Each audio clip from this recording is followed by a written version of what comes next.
Rick Hong here for Hollywood First Look. Today, I'm with the cast and creator of Our Flag Means Death. Let's take a first look. Pirating is not for everyone. It's a really dangerous lifestyle.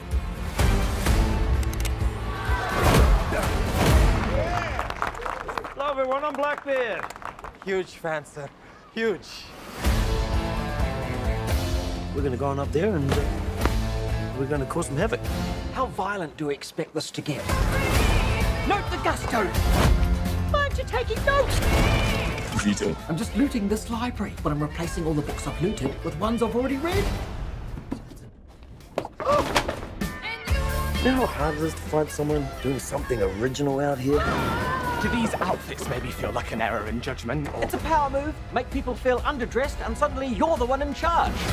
You're a lunatic and I like it.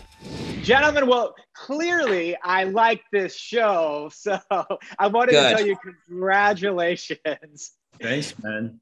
It's either you like the show or you're having like a psychic break. Which David, I actually want to get into your psyche about the show. You created it, so was there's like love for pirates, or like is there a picture of you when you were younger as a pirate? And that's why you're like, this is what the world needs, is a good laughing pirate show. I've never dreamed I'd make a pirate show, and then learning about this particular person, and he existed, and he had a midlife crisis and became a pirate, and then he befriended Blackbeard, the best pirate. Those things were like, oh yeah, this has got a lot of interesting meat. And then there's all these holes in what happened. So like getting to fill the holes, to me, all of that stuff is what makes this fun to write and fun to make. He was just sort of like someone who wanted to involve himself in pure adventure escapism. And he had the money to do it. You know, he read these fantastic books. I say they're fantastic. They're so old, I haven't read them myself. But they're about the piracy that was happening. He was in the golden age of piracy. And so that he felt like that was an out to get away from his existence that he wasn't happy with at the time. So he just picked up his bags and all his awesome garments and just strolled onto this ship full of, tough misfits. Yeah, I think being out of his element made me more comfortable. If I had to be a tough pirate, I don't think I could pull that off.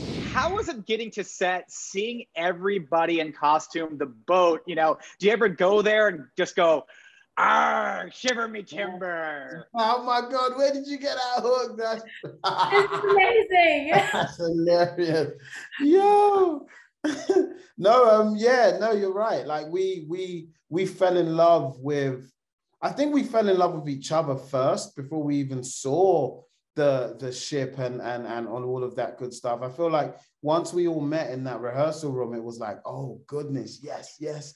Everyone's so perfect for their parts. Like you just didn't know who was playing who. And then you realize like, oh, yeah, that makes sense. And that makes sense. And that makes sense. And so we kind of fell in love with each other. So then seeing the ship and it's, the grandness of the ship and the green screen, it was sort of like the icing on the cake, Everyone is so ridiculously talented and funny, and having all of this on me and not having to just like start cackling and just laughing was very difficult. But yeah, I love being the mysterious guy in the back. The great thing about the costume is incredibly comfortable.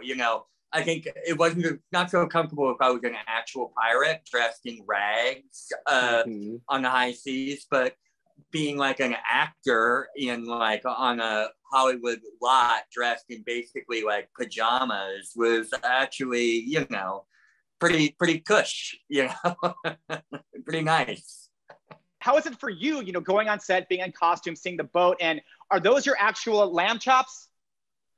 They are. No one's asked me about this. I'm so thrilled you have. Those are mine. Those are models' own. I grew them myself. And I remember they were like, oh, we can stick something to your face if you want, but I have really sensitive skin. So I was like, no, don't do that. We can just use mine. And I think I felt like a really sort of brave actor for making that choice. And then, of course, I then had to like walk around LA for like 4 months as the guy with side shots. So we've never seen Nathan. We've never seen Nathan until this moment without lamb chops. Wow, it's really weird. So yeah, it felt very good taking them off. I felt the most handsome I've ever felt when I got rid of those things. It's amazing. I mean, you know, there's just I suffered the most in makeup because I wanted my character to have 3 tattoos. So I was like, I immediately regretted it after day 1 because I had to sit in that chair and them putting all these tattoos on me for an hour and a half and then smothering me in dirt and sweat and all this kind of stuff. It was very grimy. But once you got to set and you were on this boat, they built an actual life-size boat on this set with airbags underneath, so it actually rock. And there's this guy holding a wind machine and there's this screen projecting oceanscapes moving up and down. So yeah, immediately got seasick. The show is Our Flag Means Death. You can find it streaming on HBO Max now.